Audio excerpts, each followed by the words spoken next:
Hi hello ನಮಸ್ಕಾರ ಎಲ್ರಿಗೂ welcome back to my channel juice tasty food. ನಾನಿವತ್ತು egg masala ಕರಿಯನ್ನು ಮಾಡತ್ತೀನಿ. ತುಂಬ ರುಚಿಯಾಗಿರ್ತೈತಿ. ಚಪಾತಿಗೆ, ರೊಟ್ಟಿಗೆ, ಪರೋಟಕ್ಕೆ, ದೋಸೆಗೆಲ್ಲ ತುಂಬ ರುಚಿಯಾಗಿರುವಂಥ ಎಗ್ ಮಸಾಲ ಕರಿಯನ್ನು ಯಾವ ರೀತಿ ಮಾಡೋದು ಅಂತ ನೋಡೋಣ ಬರ್ರಿ. ನಾನಿಲ್ಲಿ ಮೊದಲಿಗೆ ಒಂದು 4 ಎಗ್ಗನ್ನು ತೊಗೊಂಡಿನಿ. ಈಗ ಅವನ್ನ ಬೇಯಿಸ್ಕೊಂಡು ಈ ರೀತಿ ಕಟ್ಗಳನ್ನು ಹಾಕ್ಕೊಂಡೀನಿ. ಕಟ್ಸ್ಗಳನ್ನು ಹಾಕ್ಕೊಂಡು ಎತ್ತಿಟ್ಕೊಳತ್ತೀನಿ. ಈಗ ಒಂದು ಬಾಣಲೆಗೆ 2 ಸ್ಪೂನಷ್ಟು ಎಣ್ಣೆಯನ್ನು ಹಾಕ್ಕೊಂಡು ಬೇಯಿಸಿಟ್ಕೊಂಡಿರುವಂಥ ಎಗ್ಗನ್ನು ಹಾಕ್ಕೊಂಡು ಫ್ರೈ ಮಾಡ್ಕೊಳ್ಳೋಣ.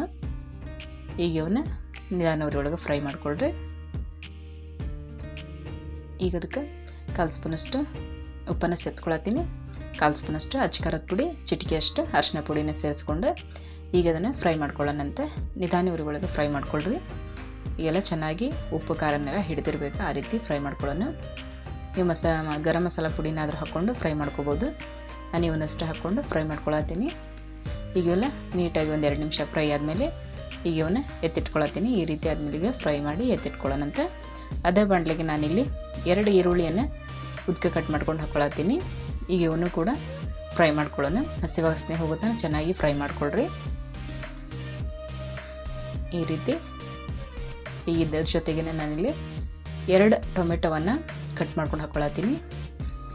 ಈ ರೀತಿ ಮೀಡಿಯಮ್ ಸೈಜಿನ 2 ಟೊಮೆಟೊವನ್ನು ಆದರೆ ಸಾಕಾಗ್ತೈತಿ. ನಾನಿಲ್ಲೇ ಒಂಚೂರು ಸಣ್ಣವಿದ್ವು ಅಂತೇಳಿ 3 ತೊಗೊಂಡೇನಿ. ಈಗ ಇವನ್ನ ಚೆನ್ನಾಗಿ ಫ್ರೈ ಮಾಡ್ಕೊಳ್ಳೋಣ. ಇದಕ್ಕೆ ಈಗ 1 ಇಂಚಷ್ಟು ಶುಂಠಿಯನ್ನು ಕಟ್ ಮಾಡ್ಕೊಂಡೇನಿ, ಅದನ್ನು ಕೂಡ ಸೇರಿಸ್ಕೊಳತ್ತೀನಿ. ಈಗ 1 ಗಡ್ಡೆ ಬೆಳ್ಳುಳ್ಳಿಯನ್ನು ಬಿಡಿಸಿಟ್ಕೊಂಡೇನಿ, ಇದನ್ನು ಕೂಡ ಹಾಕ್ಕೊಂಡು ಫ್ರೈ ಮಾಡ್ಕೊಳ್ಳೋಣ. ಸ್ವಲ್ಪ ಪುದೀನ ಸೊಪ್ಪನ್ನು ಹಾಕ್ಕೊಂಡು ಈಗೆಲ್ಲನೂ ಹೊಂದ್ಕೊಳ್ಳೋ ಥರ ಚೆನ್ನಾಗಿ ಫ್ರೈ ಮಾಡ್ಕೊಳ್ಳೋಣಂತೆ. ಈಗ ಇದಕ್ಕೇನೋ ಸ್ವಲ್ಪ ನಾನಿಲ್ಲಿ ಪುಟಾಣಿಯನ್ನು ಹಾಕ್ಕೊಳತ್ತೀನಿ. ನೀವು ಪುಟಾಣಿ ಬೇಡ ಅಂದರೆ ಗೋಡಂಬಿನಾದರೂ ಹಾಕ್ಕೋಬೋದು. ಇದು ಥಿಕ್ನೆಸ್ ಬರೋದಕ್ಕೋಸ್ಕರ ಹಾಕ್ಕೊಳ್ಳೋದು. ಅದಕ್ಕಾಗಿ ಇದನ್ನು ಕೂಡ ಹಾಕ್ಕೊಂಡು ಈಗ ಪೂರ್ತಿಯಾಗಿ ಮಿಕ್ಸ್ ಮಾಡಿಕೊಂಡು ಒಂಚೂರು ಫ್ರೈ ಮಾಡ್ಕೊಳ್ಳೋಣಂತ. ಇದಾದ್ಮೇಲೆ ಈಗ ತಣ್ಣಗಾಗೋದು ಬಿಟ್ಟು ಒಂದು ಮಿಕ್ಸಿ ಜಾರಿಗೆ ಹಾಕ್ಕೊಳತ್ತೀನಿ.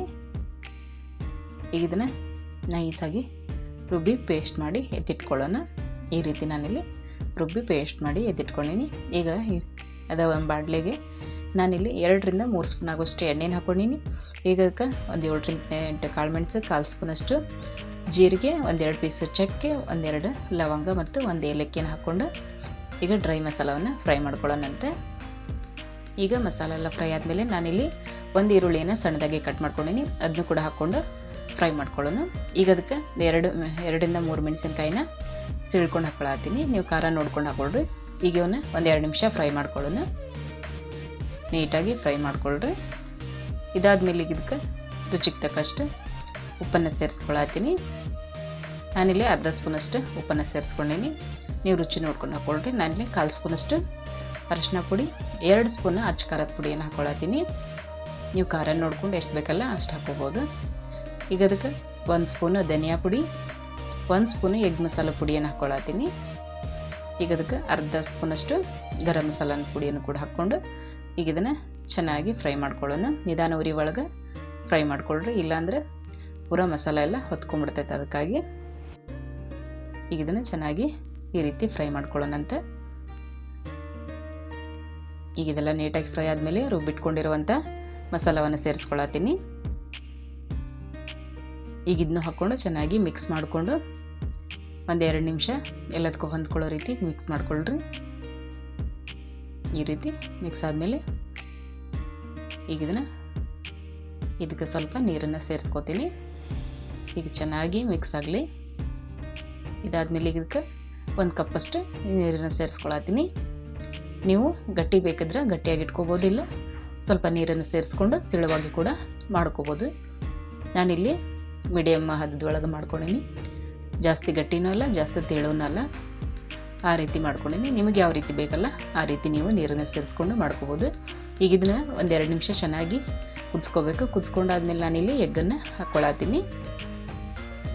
ಈಗ ಎಗ್ಗನ್ನು ಹಾಕ್ಕೊಂಡು ಮಸಾಲವನ್ನು ಹಿಡಿಬೇಕು, ಆ ರೀತಿ ಇದನ್ನು ಮಿಕ್ಸ್ ಮಾಡಿಕೊಂಡು ಫ್ರೈ ಮಾಡ್ಕೊಳ್ಳೋಣ.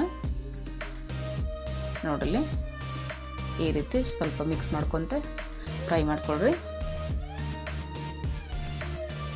ಈಗ ಚೆನ್ನಾಗಿ 1-2 ನಿಮಿಷ ಕುದಿಲಿ. ಕುದ್ದಾದ್ಮೇಲೆ ಒಂದು ಸ್ವಲ್ಪ ಗ್ರೇವಿ ಎಲ್ಲ ಗಟ್ಟಿಯಾಗಿತ್ತಲ್ಲ, ಅದಕ್ಕೋಸ್ಕರ ನಾನಿಲ್ಲಿ ಇನ್ನೊಂದು 1/2 ಕಪ್ಪಷ್ಟು ನೀರನ್ನು ಸೇರಿಸ್ಕೊಳ್ತೀನಿ. ಈ ರೀತಿ ಹದದೊಳಗೆ ಮಾಡ್ಕೊಂಡೀನಿ. ಜಾಸ್ತಿ ಗಟ್ಟಿನೂ ಅಲ್ಲ, ಜಾಸ್ತಿ ತೆಳುನೂ ಅಲ್ಲ, ಆ ರೀತಿ ಈಗ ಇದನ್ನು ಮುಚ್ಚಳ ಮುಚ್ಚಿ 5 ನಿಮಿಷ ಕುದಿಸ್ಕೊಳ್ಳೋಣ. ನೋಡ್ರಿ ಯಾವ ರೀತಿ ಆಗೈತೆ ಅಂತೇಳಿ. ಈಗ ಲಾಸ್ಟಿಗೆ ಕೊತ್ತಂಬರಿ ಸೊಪ್ಪನ್ನು ಸೇರಿಸ್ಕೊಳತ್ತೀನಿ. ಈಗ ಎಗ್ ಮಸಾಲ ಕರಿ ರೆಡಿ ಆಗೈತಿ. ಚಪಾತಿಗೆ, ರೊಟ್ಟಿಗೆ, ಪರೋಟಾಕ್ಕೆ, ದೋಸೆಗೆ ಎಲ್ಲ ಸಖತ್ತಾಗಿರ್ತೈತಿ. ಎಲ್ಲದ್ರ ಜೊತೆನೂ ಬೆಸ್ಟ್ ಕಾಂಬಿನೇಷನ್ ಎಗ್ ಮಸಾಲ ಕರಿ. ಪಟಾಪಟ್ ಅಂತ ಮಾಡ್ಕೋಬೋದು. ತುಂಬ ರುಚಿಯಾಗಿರ್ತೈತಿ. ಅಷ್ಟೇ ಈಸಿ ಮೆಥಡ್ ಒಳಗೆ ಕೂಡ ನಾವು ಮಾಡ್ಕೋಬೋದು. ರುಚಿಯಾಗಿರುವಂಥ ಎಗ್ ಮಸಾಲ ಕರಿ ನಿಮಗೂ ಇಷ್ಟ ಆಗೈತೆ ಅನ್ಕೋತೀನಿ. ನೀವು ಒಂದ್ಸರಿ ಟ್ರೈ ಮಾಡಿರಿ ಈ ರೆಸಿಪಿಯನ್ನು.